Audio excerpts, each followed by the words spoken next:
semuanya. Pada hari ini, Selasa 16 September 2025, pukul 13.30 WIB, sidang perkara nomor 195/PUU strip 23 Romawi strip garing 2025 tentang pengujian material pasal 3S ayat 2 huruf J Undang-Undang Nomor 1 Tahun 2025 tentang perubahan 3 atas Undang-Undang Nomor 19 Tahun 2003 tentang BUMN terhadap Undang-Undang Dasar Negara Republik Indonesia Tahun 1945 yang diajukan oleh Saudari Quinaya Arina Chelsea SEMM sebagai pemohon agar segera dimulai. Sebelumnya, saya akan membacakan tata tertib terlebih dahulu, mohon untuk didengarkan. Yang tata tertib sidang yang pertama, para pihak, saksi, ahli, pihak lain, dan juga pengunjung sidang wajib hadir sebelum persidangan dimulai. Yang kedua, para pihak, saksi, ahli, pihak lain, dan pengunjung sidang mengenakan pakaian yang rapi dan sopan, dan advokat mengenakan toga. Yang ketiga, para pihak, saksi, ahli, dan pihak lain, dan pengunjung sidang sebagaimana dimaksudkan pada ayat 1 wajib mengenakan tanda pengenal dari mahkamah. Yang keempat, pengunjung sidang wajib bersikap tertib, tenang, dan juga sopan. Yang kelima, ada pun larangan bagi peserta dan pengunjung sidang, diantaranya yang pertama, belum berusia 12 tahun, kecuali atas perintah atau izin hakim untuk kepentingan pemeriksaan atau untuk kepentingan yang relevan. Lalu, membawa senjata dan atau benda-benda lain yang dapat membahayakan atau mengganggu jalannya sidang. Selanjutnya, membuat gaduh, berlalu-lalang, bersorak-sorai, dan bertepuk tangan, membawa alat komunikasi elektronik dalam ruang sidang, membawa peralatan demonstrasi, merusak dan atau mengganggu fungsi sarana, prasarana, dan atau perlengkapan persidangan, makan, minum, dan juga merokok, menggunakan topi, kacamata hitam, sandal jepit, dan kaos oblong, menghina para pihak, saksi, ahli, dan pihak lain, serta dan pengunjung sidang, memberikan dukungan, komentar, saran, tanggapan, atau mengajukan keberatan atas keterangan yang diberikan oleh para pihak, saksi, ahli, dan pihak lain, melakukan perbuatan atau tingkah laku yang dapat mengganggu persidangan dan merendahkan kehormatan dan martabat serta kewibawaan hakim dan Mahkamah Konstitusi, memberikan ungkapan atau pernyataan di dalam persidangan yang isinya berupa ancaman terhadap independensi hakim dalam memutuskan perkara. Yang keenam, ketentuan sebagaimana yang dimaksud pada ayat 4 dan 5 berlaku juga bagi para pihak, saksi, dan juga ahli. Selanjutnya, ketentuan sebagaimana dimaksud pada ayat 5 huruf D dikecualikan bagi jurnalis, para pihak, saksi, pihak lain, dan pengunjung sidang sebagaimana dimaksud pada ayat 1 yang terlambat hadir tidak diperkenankan masuk ke dalam ruang sidang sebelum mendapatkan izin dari mahkamah. Baik, sekian tata tertib sidang. Selanjutnya, majelis hakim memasuki ruang sidang. Hadirin dimohonkan untuk berdiri.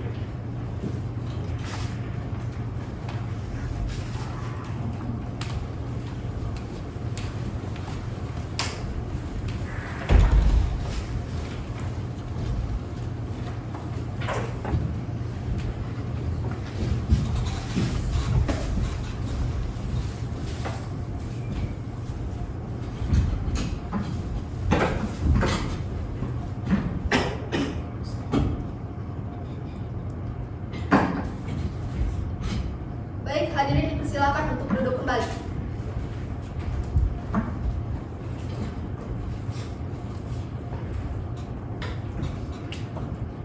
Sidang Mahkamah Konstitusi perihal pengujian pasal 3S ayat 2 huruf J Undang-Undang Nomor 1 Tahun 2025 tentang perubahan ketiga atas Undang-Undang Nomor 19 Tahun 2003 tentang Badan Usaha Milik Negara terhadap Undang-Undang Dasar Negara Republik Indonesia Tahun 1945 dengan nomor registrasi 195/PUU strip 23 Romawi garing 2025 di hari Selasa tanggal 16 September tahun 2025. Dengan ini saya buka dan terbuka untuk umum.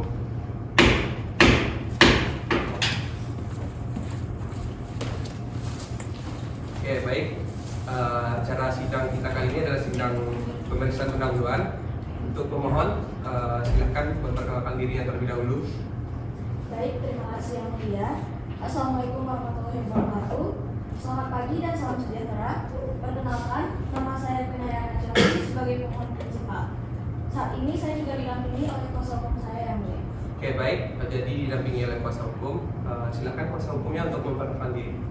Baik, terima kasih yang mulia. Assalamualaikum warahmatullahi wabarakatuh. Selamat pagi dan salam sejahtera. Perkenalkan, nama saya Sabrina Nadia Akila selaku kuasa pemohon. Oke, baik. Agenda hari ini adalah pemeriksaan pendahuluan. Kepada pemohon atau kuasa hukumnya dipersilakan untuk menyampaikan pokok-pokok permohonannya saja ya. Jadi karena sudah kita terima berkasnya, mohon sampaikan pokok-pokoknya saja. Baik, terima kasih Yang Mulia atas kesempatan yang diberikan. Saya selaku kuasa hukum pemohon akan menyampaikan pokok-pokok permohonannya, yaitu pertama, kewenangan Mahkamah Konstitusi dianggap telah dibacakan. Kedua, kedudukan hukum atau legal standing pemohon. Satu, bahwa permohonan adalah perorangan warga negara Indonesia yang secara langsung merasa dirugikan hak konstitusionalnya akibat berlakunya pasal 3S ayat 2 huruf J Undang-Undang Nomor 1 Tahun 2025 tentang perubahan ketiga atas Undang-Undang BUMN. Kedua, bahwa pasal 51 ayat 1 Undang-Undang Mahkamah Konstitusi memberikan hak kepada perorangan warga negara Indonesia untuk mengajukan permohonan pengujian undang-undang apabila hak konstitusional dirugikan.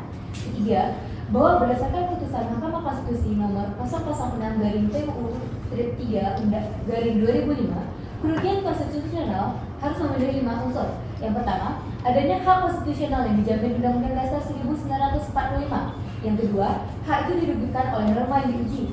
Yang ketiga, kerugian bersifat aktual atau potensial. Yang keempat, terdapat hubungan sebab akibat langsung.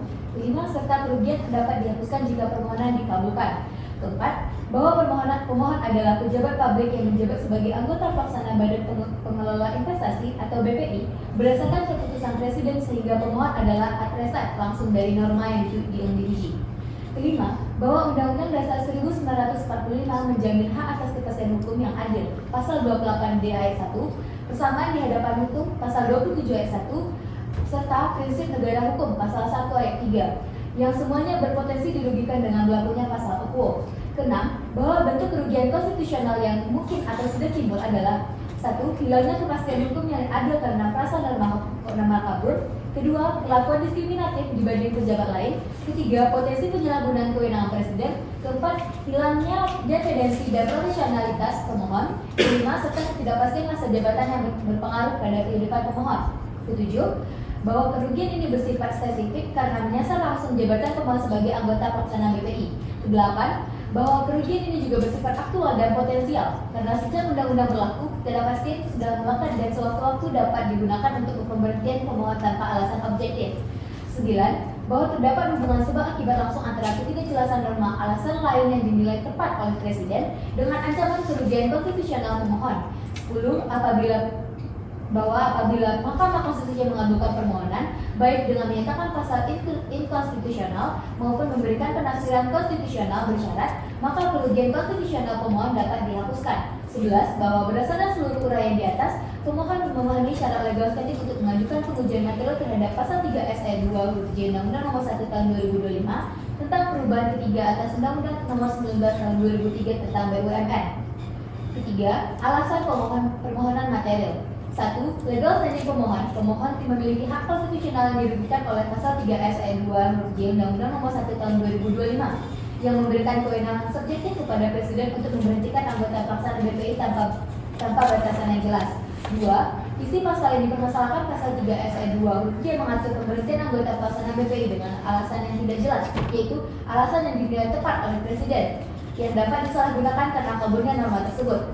3. Tentangan terhadap norma tersebut dianggap bertentangan dengan prinsip lex etat atau kejelasan hukum yang dijamin oleh konstitusi karena memberikan kewenangan luas yang tidak terukur dan tidak objektif. 4. Pelanggaran terhadap Undang-Undang Dasar 1945. 1. Pasal 28 ayat 1 menjamin kepastian hukum yang adil dan yang dilanggar tidak jelasan norma. 2. Pasal 27 ayat 1 menjamin persamaan kedudukan di depan hukum yang ditetapkan pada anggota pelaksana BPI karena diberi kewenangan berbeda.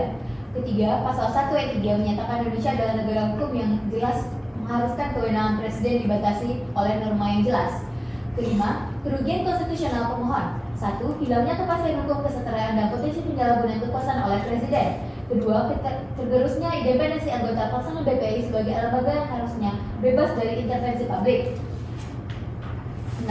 Putusan MK sebelumnya, Mahkamah Konstitusi sudah menegaskan pentingnya norma yang jelas dan tidak multitafsir yang bisa menyebabkan ketidakpastian hukum dan bertentangan dengan Undang-Undang Dasar 1945. 7. Kesimpulan, pasal 3S ayat 2 huruf J bertentangan dengan prinsip konstitusionalisme dan rule of law Dan Mahkamah Konstitusi seharusnya menyatakan bahwa norma ini tidak mempunyai kekuatan hukum yang mengikat karena memberikan kewenangan subjektif tanpa parameter yang jelas kepada Presiden.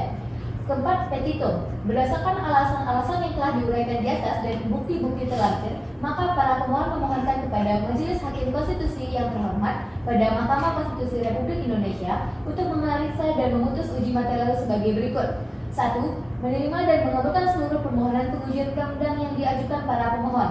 2. Menyatakan materi muatan pasal 3S ayat 2 huruf J Undang-Undang Nomor 1 Tahun 2025 tentang Badan Usaha Milik Negara bertentangan dengan Undang-Undang 1945.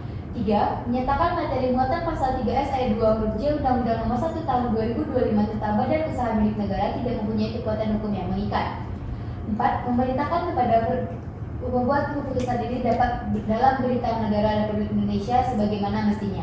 Bila mana Majelis Hakim pada Mahkamah Konstitusi Republik Indonesia mempunyai keputusan lain, mohon putusan yang seadil-adilnya, ex aequo et bonum.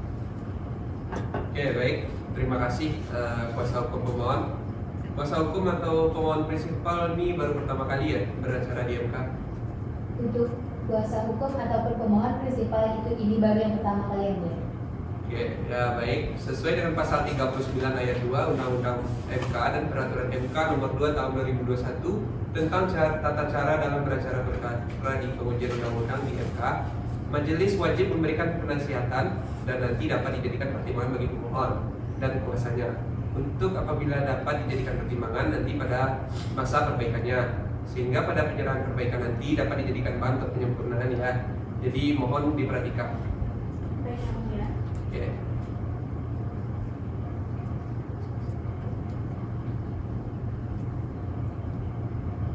Oke. Saya persilahkan Yang Mulia Afri Deliana Putri untuk menyampaikan penasihatannya. Mohon diperhatikan kepada pemohon. Baik, terima kasih Yang Mulia. Jadi pemohon, kami sudah melihat permohonan dari pihak pemohon ya. Jadi tadi disampaikan juga terkait wewenang Mahkamah Konstitusi memang sudah benar yang disampaikan bahwa Mahkamah Konstitusi memang berwenang untuk mengadili pada tingkat pertama dan juga terakhir. Keputusan nanti bersifat final dan juga mengikat untuk menguji undang-undang terhadap undang-undang dasar. Berarti sudah benar ya. Nah, namun terkait dari permohonan yang sudah disampaikan tadi, majelis tidak melihat adanya surat ke SK pengangkatan yang menunjukkan bahwa pemohon ini adalah anggota pelaksana sesuai dengan legal standing yang disampaikan. Jadi hakim kesulitan ini untuk menentukan apakah legal standing dari pihak pemohon ini benar atau tidak gitu. Jadi kalau bisa tolong dilengkapi nanti dengan surat pengangkatan dari presiden atau mungkin surat pengangkatan lainnya. Jadi tolong dicatat hal tersebut. Dan juga sedikit nasihat mungkin dari majelis hakim kepada pemohon agar permohonan saudara ini lebih kuat nantinya, sebaiknya tidak hanya menyampaikan keberatan normatif saja, tapi juga coba saudara sertakan juga contoh konkret terkait kerugian nyata atau mungkin potensi kerugian yang bisa timbul atas berlakunya norma ini.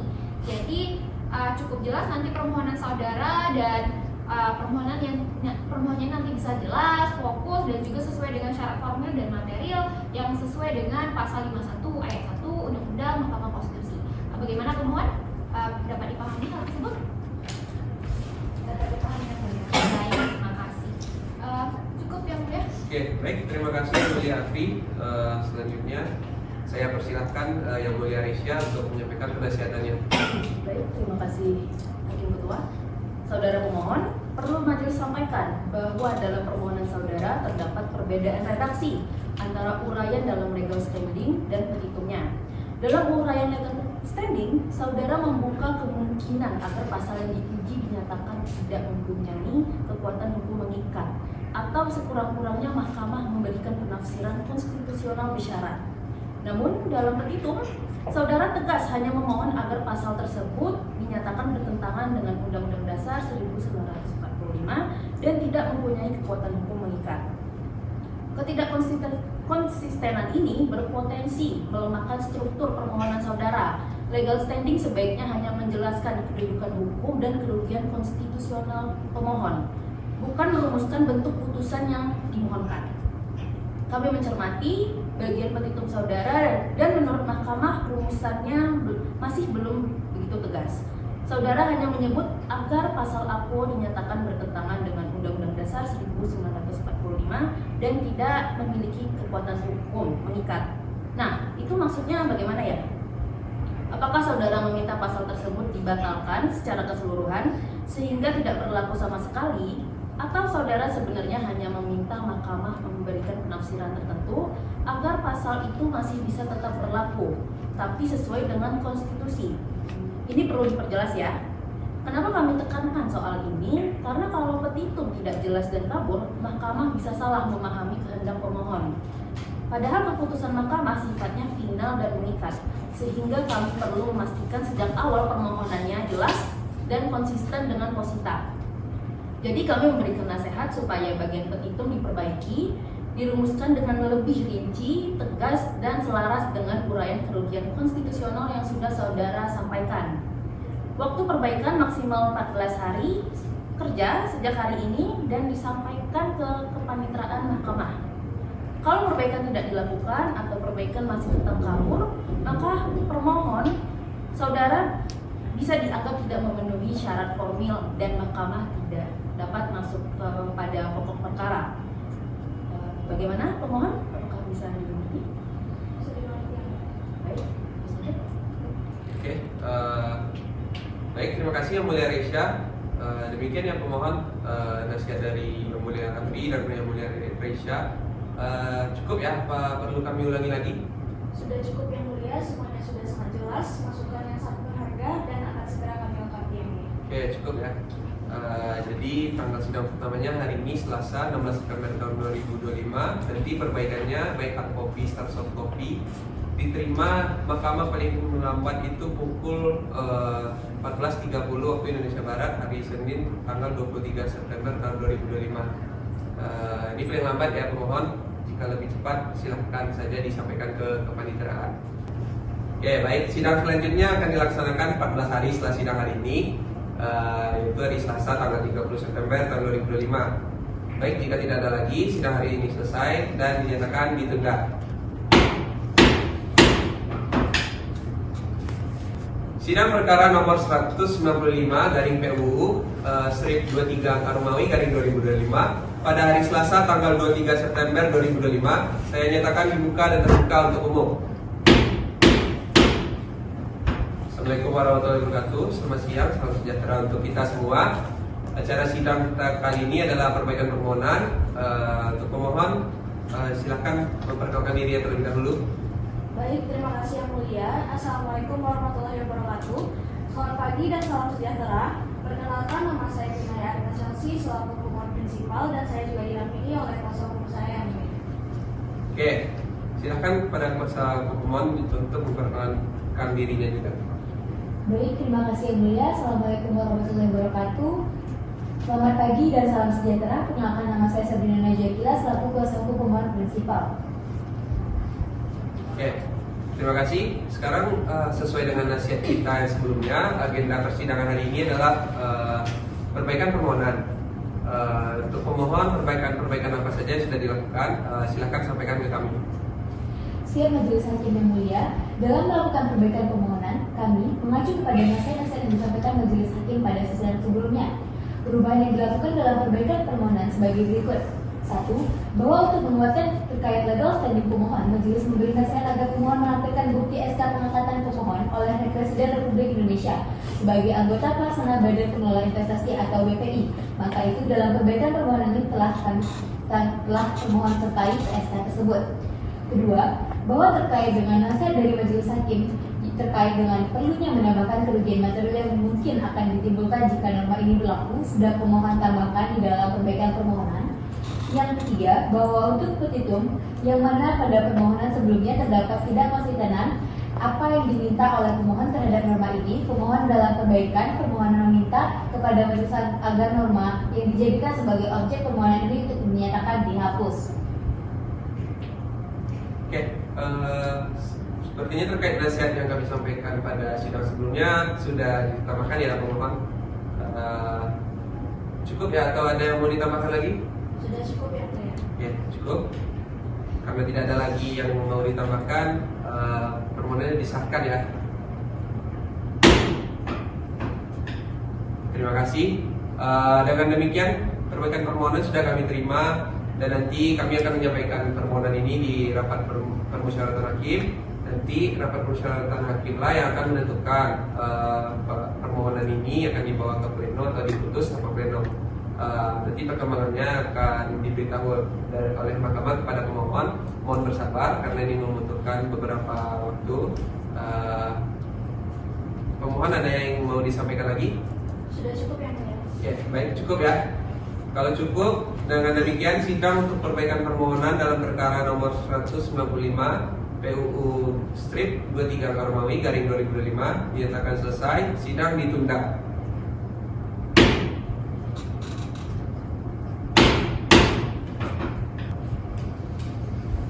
Sidang Mahkamah Konstitusi dengan nomor registrasi perkara 195 garing PUU strip 23 Romawi garing 2025 pada hari Selasa tanggal 7 Oktober tahun 2025 dinyatakan dibuka dan terbuka untuk umum. Baik, assalamualaikum warahmatullahi wabarakatuh. Selamat pagi menjelang siang, salam sejahtera untuk kita semua.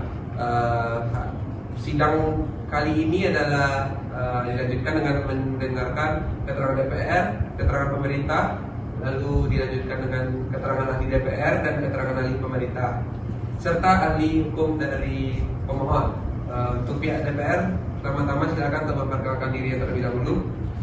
Izin yang mulia, perkenalkan nama saya Dwi Ahmadani, SHMH, sebagai pihak DPR RI, anggota Komisi 6. Sekian yang mulia, terima kasih. Ya, baik, langsung saja ya untuk membacakan pokok-pokok keterangannya. Itu pokok-pokoknya saja tidak lebih dari 15 menit. Yang mulia Majelis Hakim Mahkamah Konstitusi, izinkan kami menyampaikan keterangan DPR RI dalam perkara nomor 195 garing PUU strip 23 Romawi garing 2025 mengenai pengujian materi Undang-Undang nomor 1 tahun 2025 tentang perubahan ketiga atas Undang-Undang nomor 19 tahun 2003 tentang Badan Usaha Milik Negara terhadap Undang-Undang Dasar Negara Republik Indonesia tahun 1945. Pemohon mempersoalkan pasal 3S ayat 2 huruf J yang memberi kewenangan kepada Presiden untuk memberhentikan pejabat pelaksana dengan alasan lain yang dianggap tepat. Menurut pemohon, ketentuan ini bertentangan dengan prinsip negara hukum dan kepastian hukum karena berpotensi disalahgunakan. Terhadap dalil tersebut, DPR RI berpendapat bahwa kewenangan Presiden adalah konsekuensi dari sistem pemerintahan presidensial sebagaimana diatur dalam pasal 4 ayat 1 Undang-Undang Dasar 1945. Presiden sebagai kepala pemerintahan memiliki tanggung jawab konstitusional untuk memastikan pengelolaan BUMN berjalan efektif, profesional, dan akuntabel. Rasa alasan lain yang dianggap tepat tidak menunjukkan kesewenang-wenangan, melainkan fleksibilitas kebijakan agar pemerintah dapat bertindak cepat menghadapi dinamika nasional dan global. Kewenangan ini tetap berada dalam koridor prinsip negara hukum, good governance, serta diawasi oleh BPK dan DPR RI. DPR RI menilai dalil pemohon mengenai kerugian konstitusional bersifat asumtif dan tidak nyata. Oleh karena itu, DPR menegaskan bahwa pasal 3S ayat 2 huruf J bersifat konstitusional selaras dengan amanat pasal 33 Undang-Undang Dasar Negara Republik Indonesia tahun 1945 untuk mewujudkan kemakmuran rakyat. Berdasarkan keseluruhan uraian tersebut, DPR RI menyimpulkan bahwa pasal 3S ayat 2 huruf J Undang-Undang nomor 1 tahun 2025 tentang perubahan ketiga atas Undang-Undang nomor 19 tahun 2003 tentang Badan Usaha Milik Negara adalah konstitusional dan tidak bertentangan dengan Undang-Undang Dasar Negara Republik Indonesia tahun 1945. Pengaturan tersebut justru selaras dengan prinsip-prinsip konstitusi, khususnya dalam rangka mempertegas kewenangan Presiden selaku kepala pemerintahan untuk menjamin tata kelola BUMN yang efektif, adaptif, dan sesuai dengan amanat pasal 33 Undang-Undang Dasar Negara Republik Indonesia tahun 1945. Dengan demikian, DPR RI memohon kepada Yang Mulia Majelis Hakim Mahkamah Konstitusi untuk menyatakan bahwa pemohon tidak memiliki kedudukan hukum atau legal standing, sehingga permohonan akuo tidak dapat diterima atau apabila berpendapat lain. DPR RI memohon agar permohonan tersebut ditolak untuk seluruhnya, serta menyatakan pasal 3S ayat 2 huruf J tetap memiliki kekuatan hukum mengikat. Apabila Yang Mulia Majelis Hakim berpendapat lain, kami serahkan sepenuhnya agar diputus secara seadil-adilnya sesuai dengan prinsip ex aequo et bono. Demikianlah keterangan tertulis dari DPR RI kami sampaikan sebagai bahan pertimbangan bagi Yang Mulia Majelis Hakim Mahkamah Konstitusi dalam memutus perkara akuo. Ya baik, terima kasih pihak DPR. Selanjutnya keterangan dari pihak pemerintah. Tetapi sebelumnya mohon perkenalkan diri terlebih dahulu ya, dan bacakan pokok-pokoknya saja dan tidak lebih dari 15 menit. Silakan. Baik, Yang Mulia, terima kasih Yang Mulia. Perkenalkan Yang Mulia, nama saya Ika Ramadan sebagai Menteri Badan Usaha Milik Negara. Pemerintah Republik Indonesia dengan ini menyampaikan keterangan atas permohonan pengujian material Undang-Undang Nomor 1 Tahun 2025 tentang perubahan ketiga atas Undang-Undang Nomor 19 Tahun 2003 tentang Badan Usaha Milik Negara terhadap Undang-Undang Dasar Negara Republik Indonesia tahun 1945 dalam perkara Nomor 195/PUU Strip 23/2025. Sebelumnya, pemerintah izin untuk menyampaikan tanggapan terhadap pokok-pokok permohonan saja ya, Mulia. Menanggapi dalil pemohon tersebut, pemerintah berpandangan bahwa pasal 3S ayat 2 huruf J Undang-Undang BUMN tidak bertentangan dengan Undang-Undang Dasar 1945. Norma aqua lahir dari kebutuhan dan fungsi memberikan fleksibilitas kepada Presiden dalam menjalankan fungsi eksekutif khususnya dalam bidang pengelolaan investasi negara yang dikelola melalui BPI. Seperti diketahui, pengelolaan investasi negara bersifat dinamis, kompleks, dan kerap menghadapi situasi yang tidak dapat diatur secara limitatif di dalam undang-undang. Oleh karenanya, keberadaan alasan terbuka dalam norma tersebut diperlukan agar Presiden dapat mengambil keputusan secara cepat dan tepat dalam menghadapi kondisi-kondisi darurat, konflik kepentingan, ataupun kegagalan strategis yang berpotensi mengganggu kepentingan negara. Pemerintah menegaskan bahwa pemberian kewenangan tersebut memiliki landasan konstitusional yang jelas. Pasal 4 ayat 1 Undang-Undang Dasar 1945 menyatakan Presiden memegang kekuasaan pemerintahan menurut Undang-Undang Dasar, dan pasal 17 ayat 2 Undang-Undang Dasar 1945 memberikan kewenangan kepada Presiden untuk mengangkat dan memberhentikan menteri. Prinsip kewenangan ini kemudian diadopsi ke dalam pengaturan mengenai BPI untuk memastikan badan tersebut senantiasa berada dalam garis kebijakan eksekutif. Dengan demikian, kewenangan Presiden dalam pasal 3S ayat 2 huruf J adalah bentuk penerapan konstitusional dari fungsi pemerintahan yang dijalankan oleh Presiden. Lebih jauh, pemerintah menegaskan bahwa norma aqua tidak dimaksudkan sebagai kewenangan mutlak tanpa batas. Norma ini tetap tunduk pada prinsip negara hukum, sebagaimana ditegaskan dalam pasal 1 ayat 3 Undang-Undang Dasar 1945 dan berada dalam sistem check and balances ketatanegaraan. Presiden tetap dapat diawasi melalui mekanisme politik, administratif, maupun hukum, termasuk pengujian norma oleh Mahkamah Konstitusi sebagaimana diatur dalam pasal 24C ayat 1 Undang-Undang Dasar 1945. Oleh karena itu, norma aqua tidak menghilangkan prinsip kepastian hukum, melainkan menyeimbangkan antara kebutuhan fleksibilitas eksekutif dan prinsip negara hukum. Dengan pertimbangan tersebut, pemerintah menyimpulkan bahwa pasal 3S ayat 2 huruf J Undang-Undang Nomor 1 Tahun 2025 adalah konstitusional, tidak bertentangan dengan Undang-Undang Dasar 1945 dan perlu dipertahankan sebagai bentuk legal polisi yang wajar. Pengaturan ini merupakan hasil kompromi politik hukum antara kepastian hukum dan kebutuhan fleksibilitas eksekutif dalam mengelola investasi negara, serta dimaksudkan untuk menjaga kepentingan nasional dalam bidang perekonomian. Oleh karena itu, pemerintah memohon kepada Majelis Hakim Mahkamah Konstitusi untuk menyatakan permohonan pemohon tidak beralasan menurut hukum, serta menegaskan bahwa pasal 3S ayat 2 huruf J Undang-Undang Nomor 1 Tahun 2025 tetap mempunyai kekuatan hukum mengikat dan tidak bertentangan dengan Undang-Undang Dasar 1945. Demikianlah keterangan pemerintah Republik Indonesia kami sampaikan. Semoga dapat menjadi bahan pertimbangan bagi Yang Mulia Majelis Hakim dalam memutus perkara aqua. Mungkin sekian keterangan dari pemerintah, Yang Mulia. Oke, baik, terima kasih pihak DPR RI dan pihak pemerintah yang telah memberikan keterangannya. Sebelum kita lanjut mendengarkan keterangan ahli dari pihak pemohon, dari Majelis Hakim, apakah ada pertanyaan terkait apa yang disampaikan oleh pihak pemerintah dan DPR tadi? Silahkan, Yang Mulia Adel. Baik, terima kasih Yang Mulia. Saya ingin menanyakan terlebih dahulu kepada pihak DPR dan juga pemerintah. Mereka sudah menjelaskan terkait opini masing-masing dari DPR dan juga pemerintah. Nah, di dalam pasal 3S ayat 2 Undang-Undang Nomor 1 Tahun 2025 ini kan sudah dirinci alasan-alasan pemberhentian anggota badan pelaksana BPI kan ya.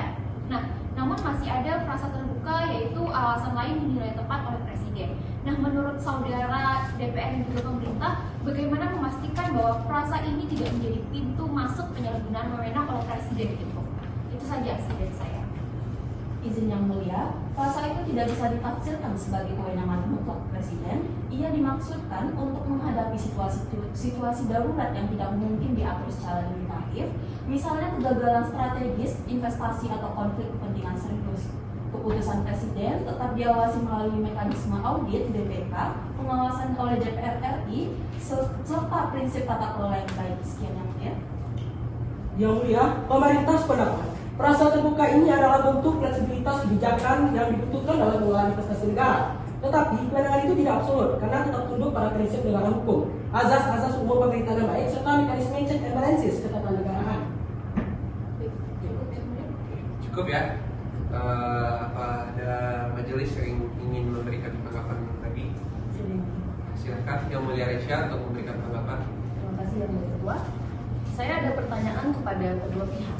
Pasal 3R mengatur syarat keanggotaan badan pelaksana. Misalnya tidak boleh merangkap jabatan, tidak boleh punya hubungan keluarga dengan anggota Dewan Pengawas, serta tidak pernah dihukum pidana. Nah, bagaimana jika setelah pengangkatan ternyata ditemukan syarat itu tidak terpenuhi? Apakah hal itu masuk dalam kategori alasan lain yang dinilai tepat oleh Presiden, atau sebenarnya sudah tercakup dalam huruf A pasal 3S ayat 2 tersebut? Ya, silakan. Izin Yang Mulia, hal tersebut sudah jelas tercakup dalam pasal 3S ayat 2 huruf A, yakni apabila syarat keanggotaan sebagaimana pasal 3R tidak terpenuhi, maka Presiden berwenang untuk memberhentikan. Jadi tidak perlu masuk ke kategori alasan terbuka. Rasa alasan lain yang dianggap tepat digunakan hanya untuk kondisi yang sama sekali tidak disebutkan dalam huruf A sampai I. Sekian Yang Mulia. Baik. Sejalan dengan DPR yang mulia, bila syarat keanggotaan tidak dipenuhi, itu masuk dalam kategori A. Bukan alasan lain sebagaimana dimaksud dalam pasal 3S. Frasa terbuka hanya dipakai untuk kondisi di luar itu, misalnya keadaan darurat yang berhubungan dengan krisis pasar global atau kegagalan strategi investasi yang tidak pernah terprediksi dalam ketentuan limitatif. Dengan begitu, norma ini tetap konsisten dan tidak kabur. Begitu pendapat dari pemerintah yang mulia. Oke. Baik. Cukup ya. Apakah masih ada majelis yang ingin memberikan tanggapan? Masih ada yang mulia. Silakan Yang Mulia Nasya. Baik, izin Yang Mulia Hakim Ketua, saya ingin memperdalam lebih lanjut terkait jawaban yang diberikan tadi itu dari pertanyaan Hakim Adel ya. Saudara berdua tadi mencontohkan kegagalan strategi investasi adalah salah satu kondisi yang mungkin masuk dalam kategori alasan lain yang dinilai tepat. Nah, mengapa kegagalan strategi investasi ini dianggap relevan dengan pemberhentian anggota BPI? Apakah tidak cukup dilakukan koreksi kebijakan tanpa harus pemberhentian pejabat? Dan bagaimana ukuran objektifnya agar tidak semua kegagalan yang dalam dunia investasi adalah hal yang lumrah dijadikan dasar pemberhentian? Baik, silakan pihak DPR dan pemerintah. Izin Yang Mulia, perlu dipahami bahwasannya BPI itu bukan sekedar entitas komersial, melainkan instrumen negara dalam mengelola investasi strategis untuk kepentingan nasional. Kegagalan investasi pada level tertentu bisa menimbulkan kerugian besar bagi keuangan negara, bahkan mengancam stabilitas perekonomian. Dalam kondisi demikian, tidak cukup hanya mengkoreksi kebijakan, karena kepemimpinan yang gagal menjalankan strategi dapat menggerus kepercayaan publik maupun investor.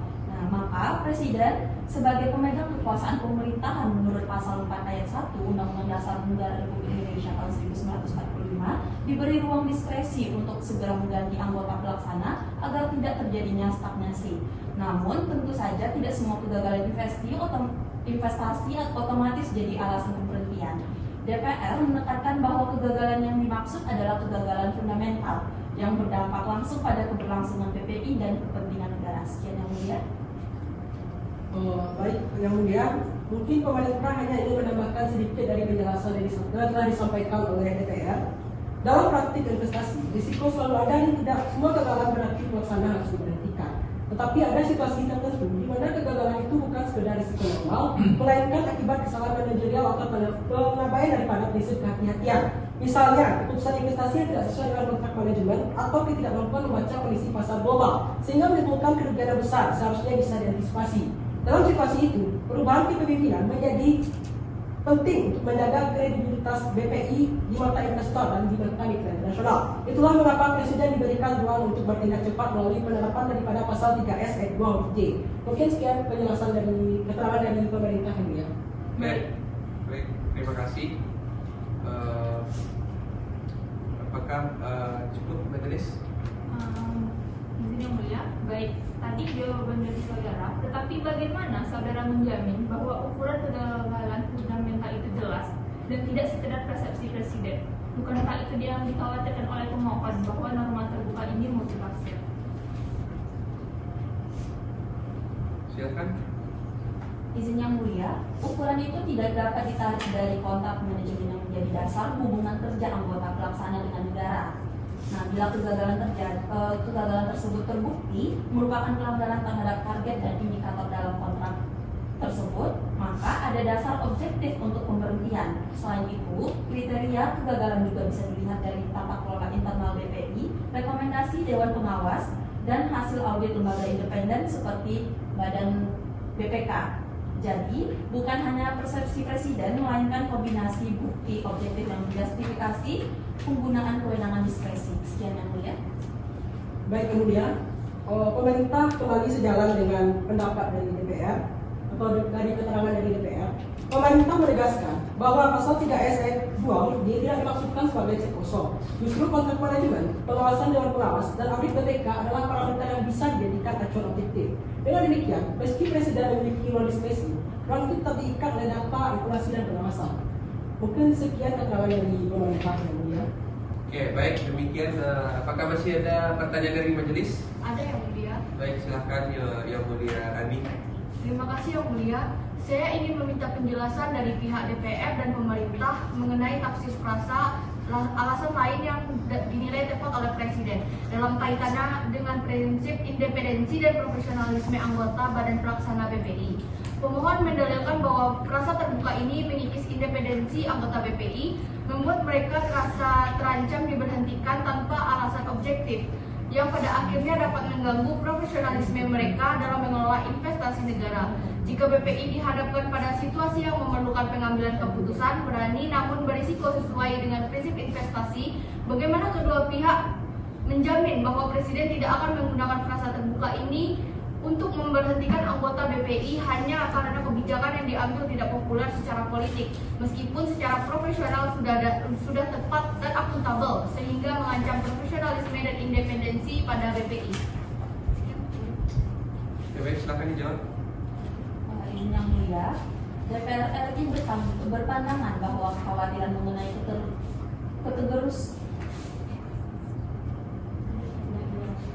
Izin yang mulia, DPR RI berpandangan bahwa kekhawatiran mengenai tergerusnya independensi dan profesionalisme anggota BPI akibat frasa alasan lain adalah asumsi yang keliru.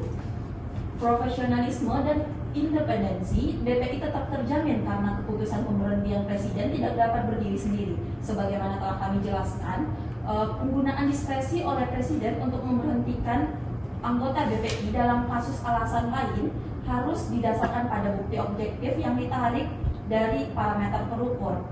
Nah, bukti ini termasuk pelanggaran terhadap kontrak manajemen yang telah disepakati, yang di dalamnya memuat target dan indikator kinerja. Lebih lanjut, keputusan tersebut akan tunduk pada rekomendasi Dewan Pengawas BPI dan hasil audit dari lembaga independensi seperti Badan Pemeriksa Keuangan atau BPK. Nah, dalam sistem check and balance ketatanegaraan, kewenangan ini diawasi secara politik oleh DPR RI. Nah, oleh karena itu, Presiden tidak dapat sewenang-wenang memberhentikan pejabat hanya karena alasan politik atau kebijakan yang tidak populer. Nah, selama keputusan investasi tersebut telah melalui proses due diligence atau terbukti akuntabel, nah menjamin bahwa profesionalisme anggota BPI itu tidak akan terancam yang mulia. Baik, yang mulia, pemerintah sejalan dengan pihak DPR. Frasa terbuka ini adalah instrumen untuk menjaga akuntabilitas dan keberlangsungan fungsi BPI. Fleksibilitas ini tidak boleh ditafsirkan sebagai bentuk arbitrary power atau tindakan semena-mena. Dalam praktiknya, pengelola BPI diikat oleh prinsip good corporate governance atau termasuk transparansi, akuntabilitas, dan profesionalitas. Keputusan investasi bahkan yang berisiko sekalipun tidak akan otomatis menjadi dasar pemberhentian jika risiko tersebut adalah risiko normal dalam dunia investasi. Pemberhentian hanya akan digunakan jika kegagalan tersebut bersifat fundamental dan berdampak langsung pada kepentingan negara. Misalnya akibat kesalahan manajerial serius, pengabaian prinsip kehati-hatian atau konflik kepentingan yang mengganggu kepentingan nasional. Mekanisme administrasi terketat termasuk evaluasi kinerja dan laporan audit akan menjadi penyaring untuk memastikan putusan presiden didasarkan pada parameter objektif dan bukan sekedar penilaian subjektif atau alasan politik. Jadi norma ini justru mengeluarkan profesionalisme dengan memastikan pejabat yang tidak profesional atau merugikan negara dapat segera diganti sehingga kredibilitas PPI di mata investor tetap terjaga. Sekian keterangan dari pemerintah ini ya. Baik, sudah dijawab. Jadi jelas perdebatan ini bukan pada keberadaan risiko investasi itu sendiri, melainkan bagaimana membedakan antara risiko wajar dan kegagalan fundamental yang dapat dijadikan dasar pemberhentian. Majelis akan mencatat bahwa disinilah relevansi pasal 3S ayat 2 huruf J dipersoalkan. Apakah norma ini memberi kewenangan yang fleksibel yang wajar atau justru membuka ruang multitafsir yang berpotensi disalahgunakan? Oke, apakah cukup, Iris? Lanjutkan, selanjutnya adalah mendengarkan keterangan dari ahli pemerintah dan ahli pemohon. Apakah pihak pemerintah dan DPR telah menyiapkan para ahlinya? Sudah kami siapkan ya. Dari pihak pemohon? Sudah kami persiapkan yang mulia. Ya baik, agenda selanjutnya silakan dipersilakan kepada pemohon untuk memperkenalkan yang dihadirkan pada hari ini. Terima kasih, Majelis yang mulia. Saya Sabrina Najwa selaku kuasa hukum dari pemohon. Dan hari ini pihak pemohon menghadirkan ahli pemohon yaitu Profesor Dr. Natasha Lutfia Fajri, SHMH yang mulia. Selamat siang yang mulia. Perkenalkan saya Profesor Dr. Natasha Lutfia Fajri, SHMH selaku ahli pemohon. Oke, baik. Dari DPR silakan. Terima kasih yang mulia. Dari DPR yang hadir itu saya Dwi Rahmadani SHMH dari anggota Komisi 6 dan pada saat ini didampingi oleh Dr. Siti Afifah Khairani SHMH selaku ahli hukum tata negara. Sekian yang mulia. Terima kasih. Oke. Kepada pihak pemerintah silakan. Terima kasih yang mulia. Assalamualaikum warahmatullahi wabarakatuh. Dari pihak pemerintah sendiri itu menghadirkan ahli dari Kementerian Badan Usaha Milik Negara itu yang dipunyai SHMH gitu ya. Mungkin sekian. Terima kasih yang mulia. Oke, baik. Semua pihak dari pemohon, pemerintah atau DPR, ahlinya nanti diambil sumpah dahulu sesuai dengan ketentuan undang-undang. Mohon maju dulu, ibu-ibu semua. Semuanya beragama Islam kan? Baik, silakan maju terlebih dahulu. Nanti sumpah akan dipimpin oleh hakim anggota yang mulia Profesor Adel. Silakan.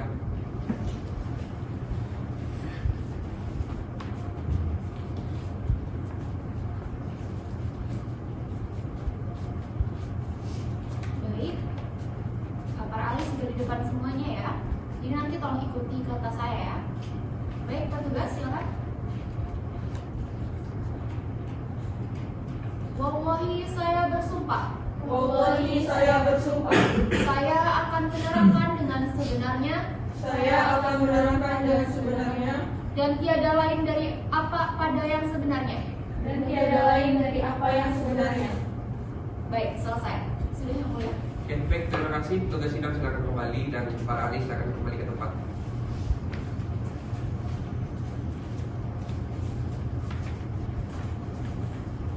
Saya ingatkan kembali lagi bahwa dalam sidang kali ini, pertama kita akan memeriksa keterangan dari ahli pemohon terlebih dahulu, kemudian dilanjutkan dengan pemeriksaan ahli DPR dan terakhir itu dengan ahli pemerintah.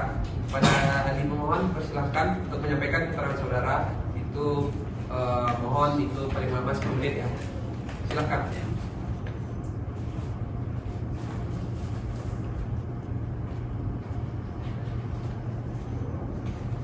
Baik, terima kasih yang mulia. Dengan hormat, pertama-tama kami ucapkan terima kasih atas undangan ini. Meskipun kami tidak subjek yang terkena langsung atas dampak dari undang-undang ini, tentang Undang-Undang Pasal 3S ayat 2 huruf J Undang-Undang Nomor 1 Tahun 2025 tentang perubahan terhadap Undang-Undang Nomor 19 Tahun 2023 tentang Badan Usaha Milik Negara ini. Namun kami ingin merasakan mereka yang terkena dampak sebagai satu saudara sebangsa dan setanah air. Penderitaan seorang warga bangsa, negara dan merupakan penderitaan kami juga. Yang mulia yang kami hormati, pemohon menguji pasal 3S ayat 2 huruf J Undang-Undang Nomor 1 Tahun 2025 yang isinya memberikan presiden kewenangan untuk memberhentikan anggota pelaksana Badan Pengelola Investasi atau BPI dengan alasan lain yang dinilai kepada presiden. Menurut saya, pasal ini berpotensi merugikan hak konstitusional pemohon karena menimbulkan ketidakpastian hukum. ketidaksetaraan dan potensi penyalahgunaan kekuasaan oleh Presiden. Pasal tersebut bersifat sangat subjektif, tidak memiliki tolak ukur yang jelas. Dalam konteks hukum perusahaan, pemberhentian direksi atau dewan komisaris biasanya diatur secara ketat dalam undang-undang atau anggaran dasar perusahaan. Alasannya pun spesifik, seperti meninggal dunia, mengundurkan diri, masa jabatan berakhir, atau tidak lagi memenuhi syarat yang ditetapkan. Jika ada alasan lain yang tidak disebutkan, biasanya harus dapat diukur secara objektif. Misalnya kegagalan mencapai target kinerja yang telah disepakati atau terbukti melakukan pelanggaran berat. Pasal alasan lain dinilai tepat oleh Presiden ini seperti memberikan cek kosong kepada Presiden. Ini sangat berbahaya karena bisa dilakukan secara sewenang-wenang dan bertentangan dengan prinsip negara hukum yang menjamin adanya kepastian hukum yang adil. Seharusnya sebuah aturan hukum itu harus jelas dan tidak menimbulkan tafsir ganda.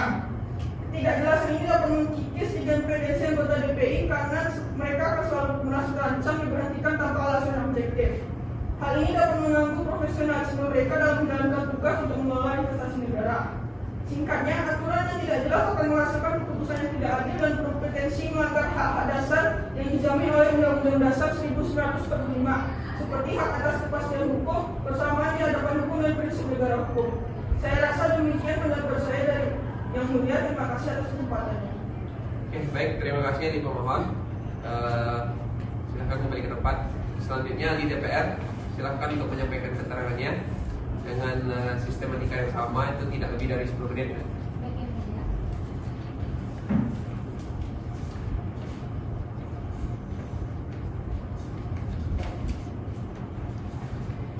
Terima kasih kepada waktunya yang mulia, Majelis Hakim Konstitusi serta hadirin yang saya hormati. Pada kesempatan ini saya akan menyampaikan keterangan ahli yang sesuai dengan keahlian saya di bidang hukum tata negara terkait dengan permohonan pengujian pasal 3S ayat 2 huruf J Undang-Undang Nomor 1 Tahun 2025 tentang perubahan ketiga atas Undang-Undang Nomor 19 Tahun 2003 tentang Badan Usaha Milik Negara atau yang selanjutnya akan saya sebut dengan Undang-Undang BUMN. Pertama, perlu untuk saya tegaskan bahwa pembentukan norma dalam undang-undang adalah kewenangan penuh lembaga legislatif dan juga eksekutif, yang mana dalam hal ini merupakan DPR dan juga Presiden, bukan Mahkamah Konstitusi. MK hanya bertugas untuk menafsirkan dan juga menguji undang-undang terhadap Undang-Undang Dasar Negara Republik Indonesia tahun 1945, yang selanjutnya akan saya sebut dengan UUD 1945, tanpa adanya kewenangan untuk membuat undang baru. Pengujian undang-undang tersebut dapat dilakukan secara formil maupun material, sebagaimana yang sudah kita ketahui. Fungsi MK ini menghindarkan pergeseran fungsi antar lembaga serta menjaga keseimbangan pembagian wewenang.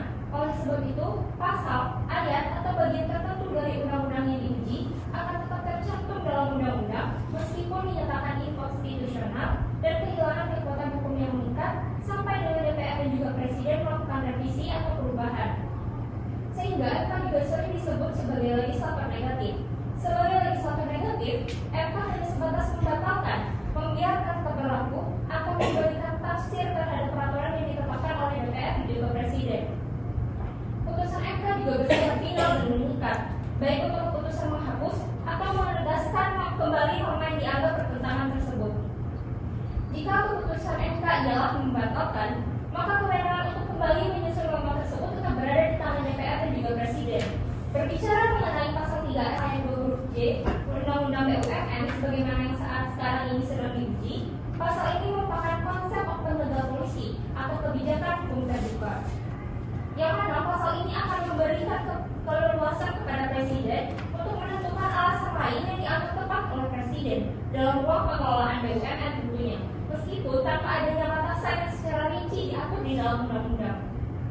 Hal ini juga menjadi kebijakan oleh Presiden, mengingat BUMN memiliki hubungan yang besar dan juga erat dengan negara, sebab sebagian besar modalnya itu berasal dari negara, sehingga sudah menjadi hak oleh seorang Presiden sebagai kepala negara sebetulnya untuk mendapatkan kewenangan tersebut, selama kebijakan dan juga kewenangan tersebut tidak mengandung penyalahgunaan dan juga tetap selaras dengan UUD 1945. Kebebasan dalam penegak polisi itu juga penting sebagai responsibilitas hukum terhadap perubahan sosial dan juga kebutuhan pembangunan negara. Tentu saja harus diimbangi dengan pengawasan yang ketat agar tidak disalahgunakan. Terkait dengan putusan yang akan diberikan oleh MK, juga terdapat konsekuensi yang timbul setelahnya.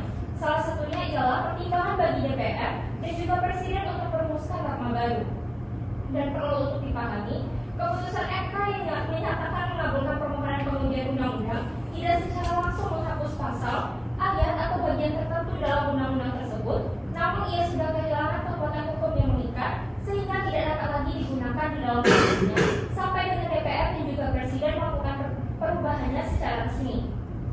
Namun MK juga dapat memberikan putusan secara ultra petita, yaitu menambahkan amar putusan yang tidak tercantum di dalam permohonan pemohon atau peraturan MK saat menjalankan kewenangan judicial review. Akhirnya, ahli mengucapkan banyak terima kasih atas kesempatan ini. Ahli amat memahami bahwa Yang Mulia Majelis Hakim Konstitusi memiliki pengetahuan dan juga pemahaman yang jauh lebih mendalam atas hal ini. Namun demikian, ahli berharap apa yang ahli sampaikan dapat memberikan perspektif yang positif dalam konteks kita semua demi menyelamatkan masa depan Indonesia di masa yang akan datang. Sekian dari saya. Assalamualaikum warahmatullahi wabarakatuh. Waalaikumsalam. Baik, terima kasih ahli DPR. Silahkan kembali ke tempat. Selanjutnya ahli dari pemerintah, silahkan untuk menyampaikan keterangannya dan tidak lebih dari 10 menit juga ya.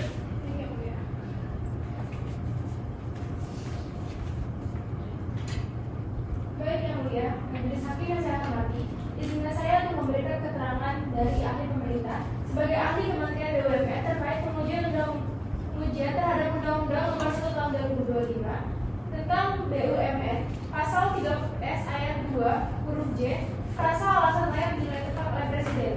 Menurut pendapat saya, hal ini tidak bertentangan dengan prinsip negara hukum ataupun asas kepastian hukum, melainkan sudah menjadi sesuatu kebutuhan hukum. Sebaliknya, norma ini sangat penting untuk menjaga stabilitas pengelolaan investasi negara melalui Badan Pengelolaan Investasi Negara atau Danantara yang merupakan badan penempatan kekayaan negara untuk kepentingan pembangunan nasional.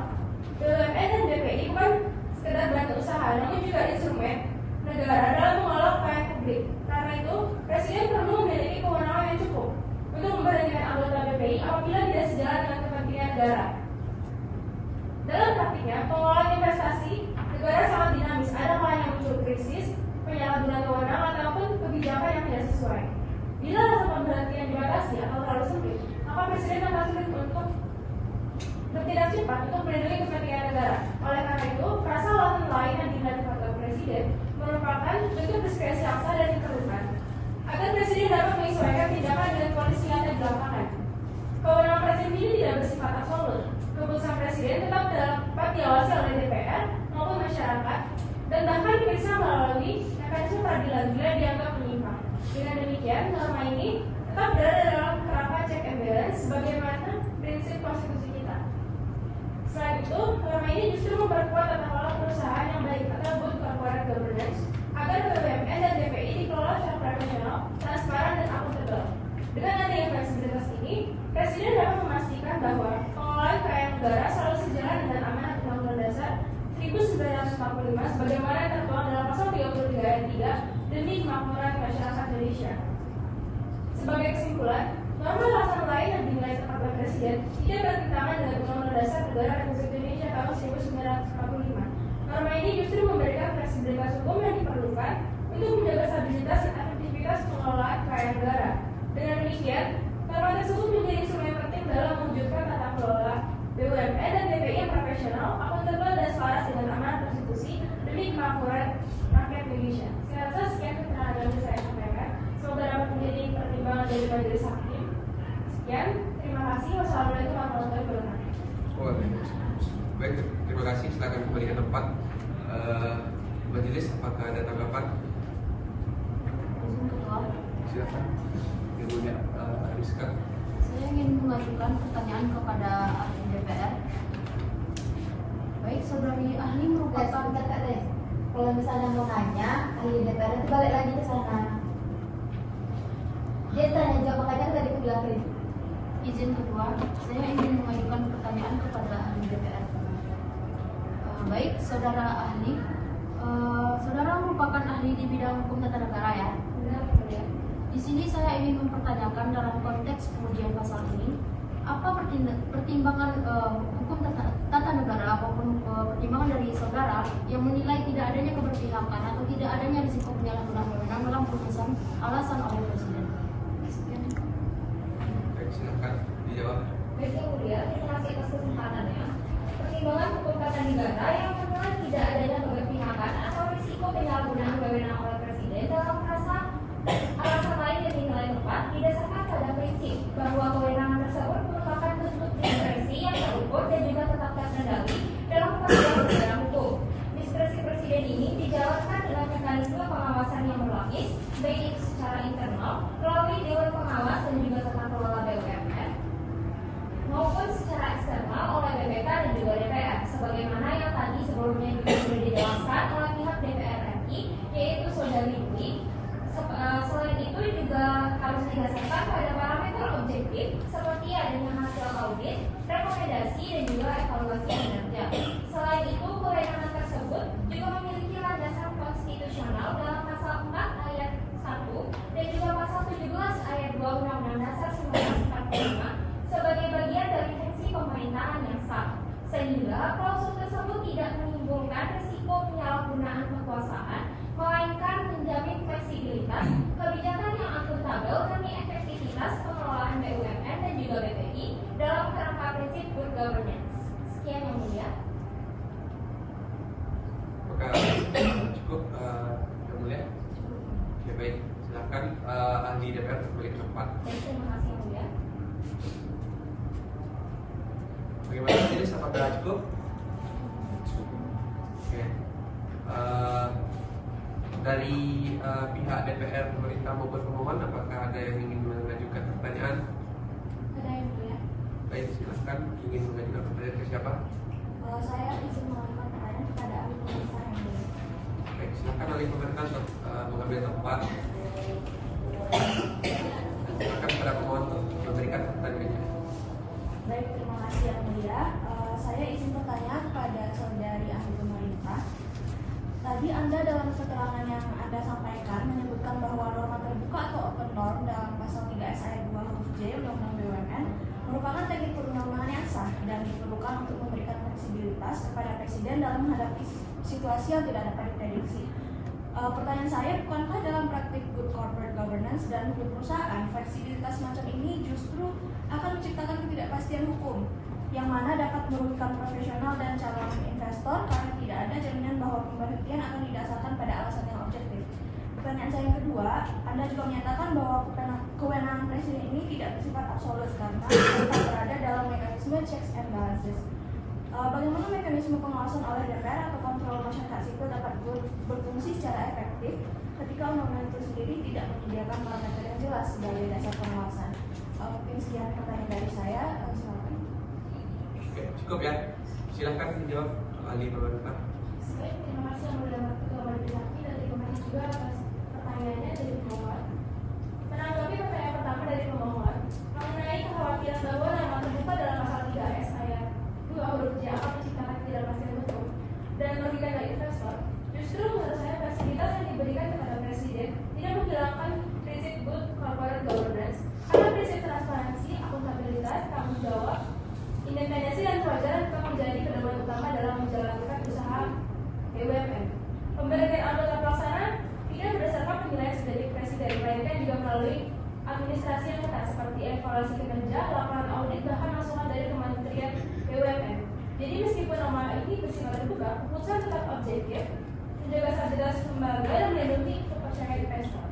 Menanggapi pertanyaan yang kedua mengenai pengawasan kepada DPR dan masyarakat, mengenai pengawasan DPR tetap memiliki fungsi kontrol politik untuk meminta pertanggungjawaban kepada Presiden. Sementara masyarakat sipil dapat melakukan pengawasan melalui keterbukaan informasi publik serta instrumen hukum seperti judicial review atau gugatan ke PT UN apabila terjadi dugaan penyalahgunaan kewenangan. Dengan demikian, norma ini tidak menimbulkan kuasa absolut, tapi justru menyeimbangkan kebutuhan fleksibilitas Presiden dalam menjaga kepentingan negara dengan mekanisme akuntabilitas politik hukum dan publik dalam sistem ketatanegaraan kita. Saya rasa sekian jawaban dari saya. Terima kasih Bu ya. Oke, baik, cukup ya. Cukup ya Bu. Oke, baik. Silakan kembali ke tempat. Dari pihak lain, apakah ada yang ingin memberikan pertanyaan?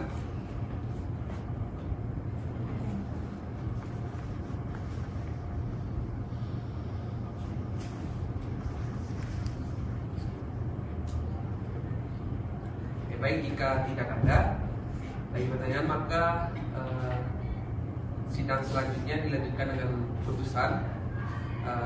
Untuk para semua pihak itu diwajibkan untuk menghadiri sidang lanjutan tersebut. Dengan demikian sidang dinyatakan dibuka. Sidang Mahkamah Konstitusi dengan nomor perkara 195/PUU strip 23/Romawi/2005 pada hari Selasa tanggal 21 Oktober tahun 2005 saya nyatakan dibuka dan terbuka untuk umum. Ya, baik, selamat siang. Assalamualaikum warahmatullahi wabarakatuh. Untuk para pihak persidangan hari ini agendanya adalah pembacaan putusan. Oleh karena itu saya akan menyampaikan beberapa hal sebelum pengucapan dilaksanakan. Yang pertama, majelis hakim hanya akan membacakan pokok-pokok dari putusannya saja, tidak secara lengkap untuk meringkas waktu supaya tidak terlalu lama. Tapi salinan putusan dan penetapan itu nanti sudah tersedia, dan setelah putusan dibacakan nanti bisa dikirim melalui email masing-masing oleh yang akan dikirim oleh majelis hakim. Kemudian yang kedua, kami dari majelis hakim tidak lagi memeriksa kehadiran para pihak karena tadi sudah diperiksa dan dicek oleh bagian kepaniteraan.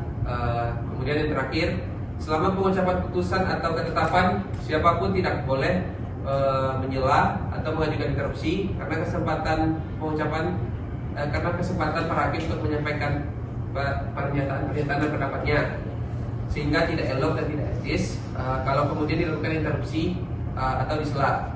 Para pihak sudah diberi waktu yang cukup pada persidangan sebelumnya. Ya, maka dapat dipahami oleh seluruh pihak. Oke. Mahkamah akan memulai dengan membacakan pertimbangan hukum. Hakim anggota akan memulai. Silakan Yang Mulia Afri. Baik, terima kasih Yang Mulia.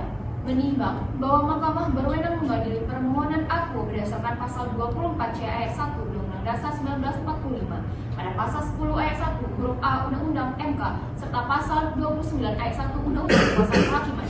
Permohonan pemohon adalah pengujian materi norma pasal 3S ayat 2 huruf J Undang-Undang Nomor 1 Tahun 2025 sehingga Mahkamah berwenang menguji permohonan ini.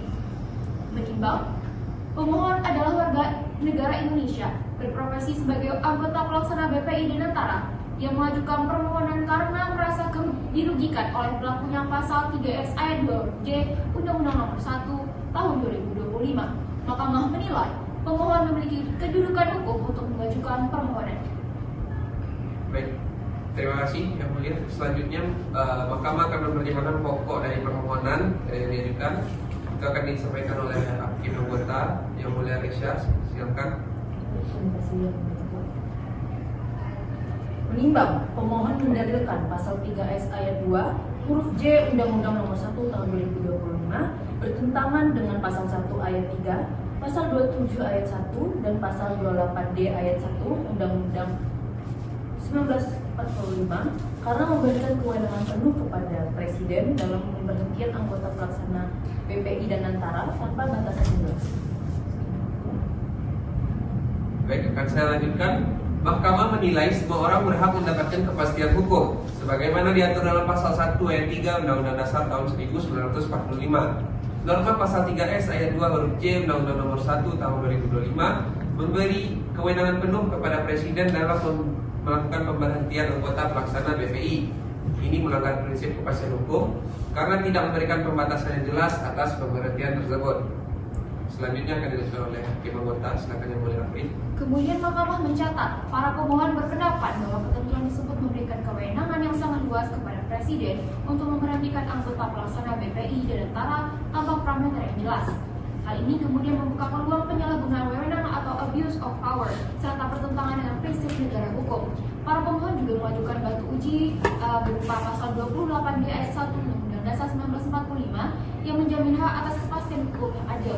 Kemudian norma yang tidak memiliki kriteria objektif kemudian dianggap bertentangan dengan asas legal certainty.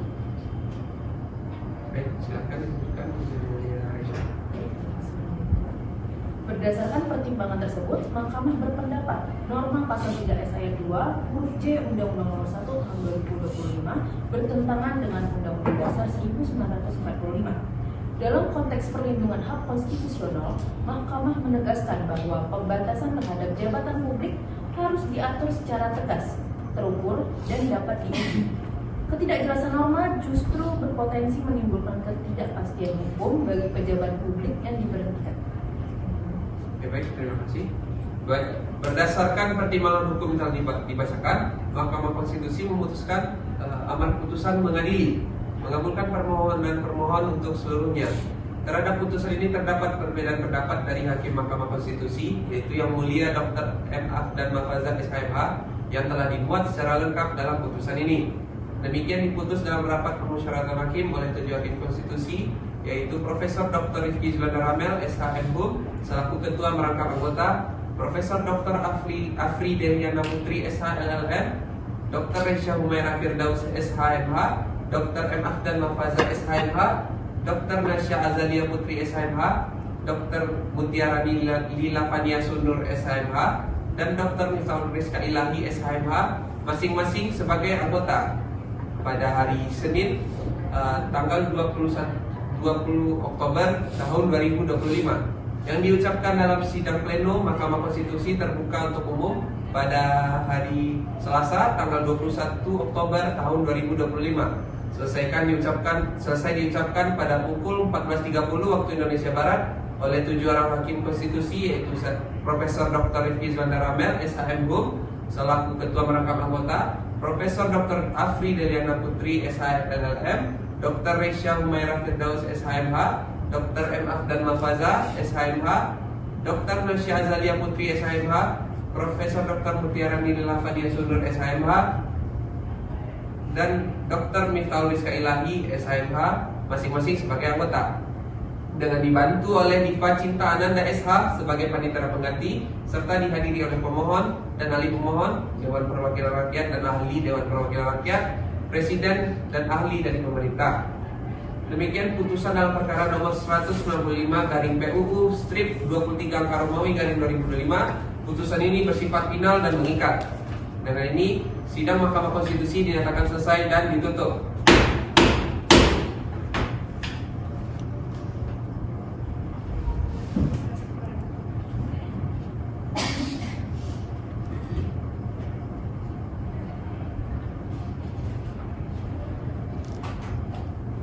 Hadirin mohon berdiri. Yang Mulia Majelis Hakim Konstitusi meninggalkan ruangan persidangan.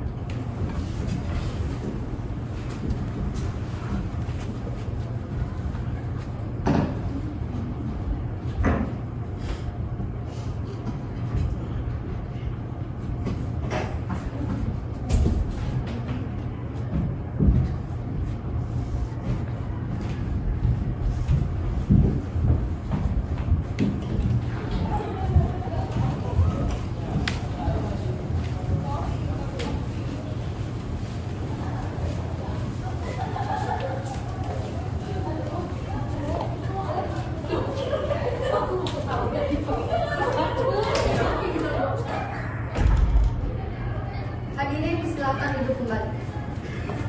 Hadirin yang kami hormati, demikianlah persidangan pada hari Selasa 21 Oktober 2025 untuk perkara nomor 195/PUU/23 Romawi/2025 selesai. Terima kasih dan selamat siang.